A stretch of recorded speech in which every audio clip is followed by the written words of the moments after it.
Ha? Linaw? Lamig tubig? Di ba malagkit? Di madulas? Ha? Wala mga susok? Wala mga susok ano?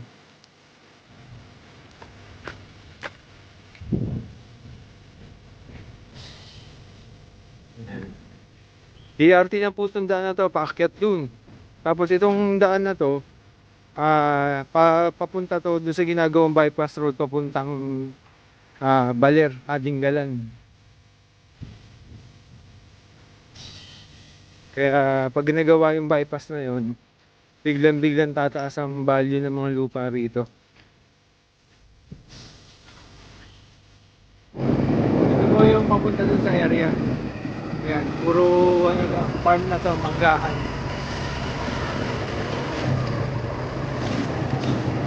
Ganda ng view rito, overlooking yan.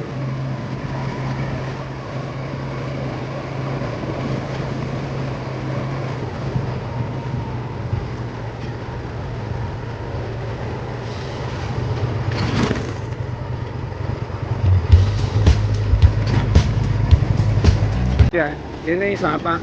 Sapa yan. Dito naliligo yung mga tao pagka tag-init. Titled na po itong lupa na to, kaya ayan, yan yung area.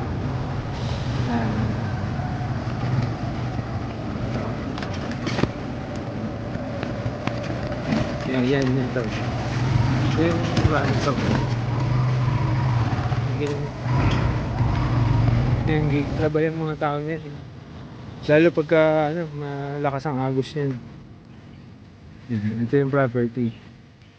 Yung kurbada na yan.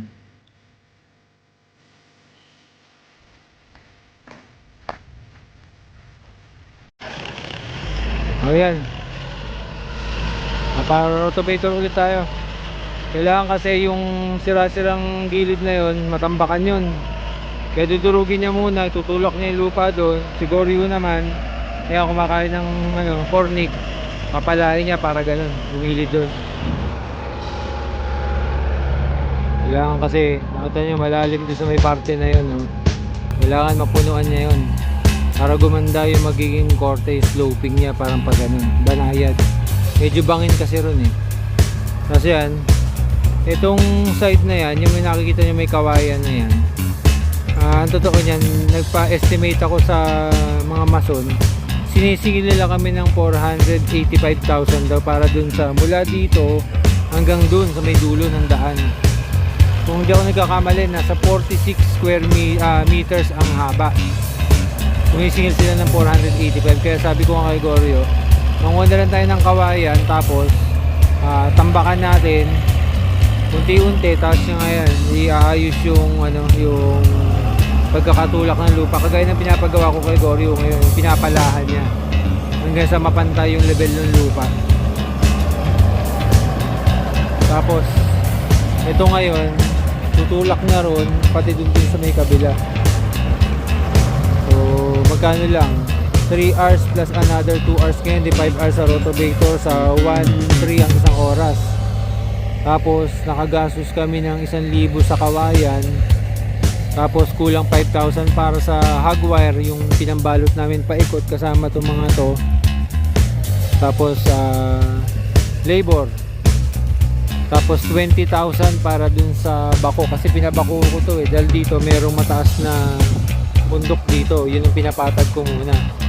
O since ang magbabako ay hindi naman kayang magdurog ng lupa kagaya ng ginagawa niya, nagiging ganyan, no? Nagiging pino kinalalabasan.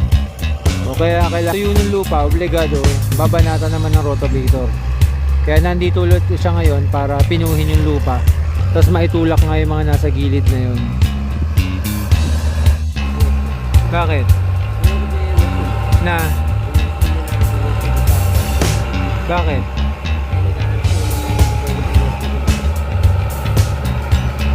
Anong pwesto?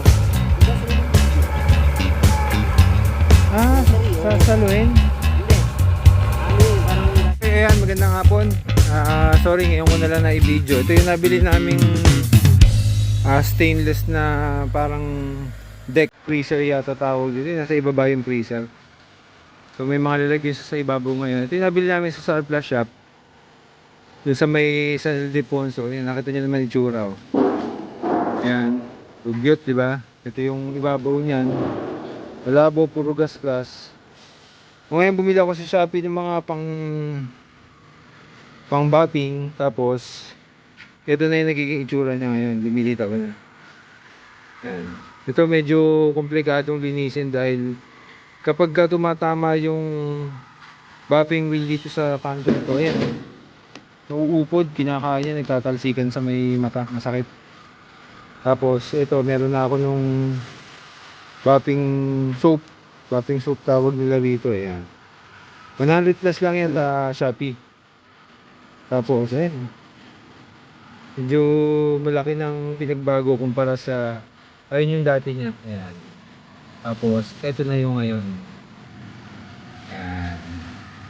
Ang medyo nakukonsumi lang ako, itong mga loob na to, medyo mahirap kasi linisin yan. Bahala na kung paano gagawin. Pero importante, yun munang malaking area ang malinis. Okay naman siya. Supposedly, parang may yellow yata ang nilalagay dito. Parang maging chiller siya. Tapos lalagay mo yung dito nakalagay yung mga spices na pansahog mo sa sa lulutuin mo. Tingin ko ano to eh. Parang pizza prep table. Ito yung wet niya. Yung motor niya. Tapos ito yung loob niya. Medyo dugyot talaga pero pag nalinis yan, malaki gaganda. Akala ko stainless to. Pinadaanan ko ng kapiraso kanina ng tuklap. Plastic lang pala. Kaya pala yung isang bisagra niya ay naputol. Ayan. Yan, dito nakalagay yan. Pero okay lang. Madali lang repairin yan. Wala problema. Ang kailangan lang muna ngayon, priority, malinis to. Para lumitaw yung ganda niya. So sa 5,000 na pagkakabili, konting hilamos, kaya may tataas ang value niyan pagka nabapping yan.